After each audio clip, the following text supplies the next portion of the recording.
Praise the Lord. இந்த காலை நேரத்திலே தேவனுடைய வார்த்தையை தியானிக்கும்படியான ஒரு பாக்கியத்தை தேவன் நமக்கு தந்திருப்பதற்காக அவருக்கு ஸ்தோத்திரம். நம்முடைய தியானத்துக்கு ஒரு வசனத்தை வாசிப்போம். லூக்கா எழுதின சுவிசேஷம் 18வது அதிகாரம் 41வது வசனம். நான் உனக்கு என்ன செய்ய வேண்டும் என்றிருக்கிறாய் என்று கேட்டார். அதற்கு அவன், ஆண்டவரே, நான் பார்வை அடைய வேண்டும் என்றார்.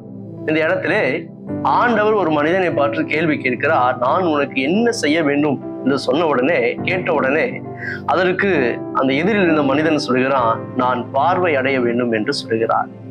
இந்த காலை நேரத்திலே ஆண்டவர் நம்மை பார்த்து கேட்கிறார், நான் உனக்கு என்ன செய்ய வேண்டும்.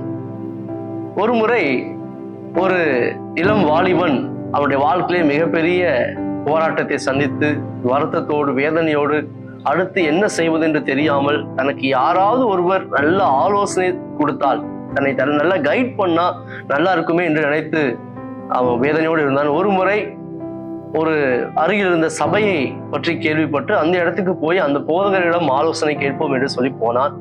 அந்த போதகரிடம் தன்னுடைய எல்லா பிரச்சனைகளையும் சொல்லி கண்ணீர் விட்டு அழுதான். ஆனால் அந்த போதகரோ எல்லாவற்றையும் கேட்டுவிட்டு, சரி தம்பி, நான் அவனுக்காக ஜெபம் பண்ணுகிறேன், எல்லாம் மாறிவிடும் என்று சொல்லி அவனுடைய சட்டை பாக்கெட்ல ஒரு கொஞ்சம் பணத்தை எடுத்து வைத்து விட்டு, நீ போய் சந்தோஷமாய் வாழு என்று அனுப்பி வைத்து விட்டார். ஆனா அந்த வாலிபனுக்கு சந்தோஷம் இல்லை. தனக்கு கிடைத்த பணத்தை குறித்து கொஞ்சம் கூட அவனுக்கு சந்தோஷமே இல்லை. அவனுக்கு ஒரு மிகப்பெரிய ஏமாற்றம் வந்தது. காரணம், இந்த போதகரிடத்தில் நான் போய் என்னுடைய பிரச்சனைகளை சொன்னால் இந்த பிரச்சனைகளிலிருந்து வெளியே வருவதற்கு எனக்கு எப்படி என்பதை குறித்ததான ஆலோசனை சொல்வார் என்று நினைத்தான். ஆனா அந்த போதகரோ எந்த விதமான ஆலோசனை சொல்லாமல், கர்த்தர் எல்லாவற்றையும் பார்த்துக் கொள்வார் என்று சொல்லிவிட்டு கொஞ்சம் பணத்தை மாத்திரம் கொடுத்து அனுப்பிவிட்டார். இது கொஞ்சம் அவனுக்கு மன வேதனையாக இருந்தது. வருத்தத்தோடு அவன் சென்று விட்டான்.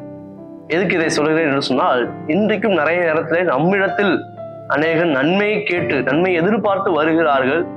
ஆனால் அவர்கள் எதிர்பார்க்கும் நன்மைகளை, அவர்கள் எதிர்பார்க்கும் உதவிகளை நாம் செய்கிறோமா?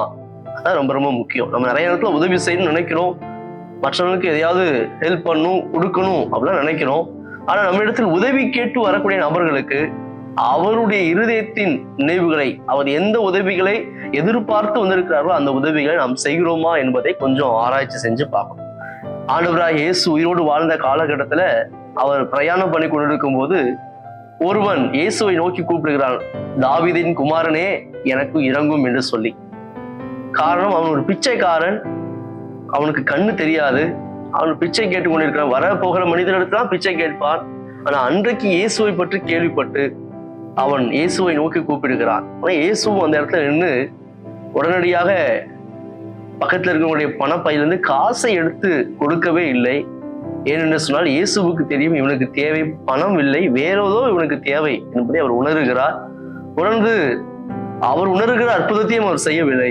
அவர் அவனிடத்தில் கேட்டார், உனக்கு நான் என்ன செய்ய வேண்டும் என்று இருக்கிறாய் என்று கேட்டவுடன் அந்த குருடனும் எனக்கு பணம் வேண்டும், வசதி வேணும், வாய்ப்பு வேண்டும் என்று கேட்கவில்லை. தனக்கு என்ன தேவையோ அது யாரிடத்தில் தான் கேட்கிறேன் என்பதை உணர்ந்து அவன் தேவனிடத்தில் கேட்டான், ஆண்டவரே, நான் பார்வை அடைய வேண்டும் என்று சொல்லி தன்னுடைய தேவையை குறிப்பாய் இயேசு கிறிஸ்துவிடம் சொன்னவுடன் அவர் அந்த குருடனுக்கு பார்வை தந்தார்.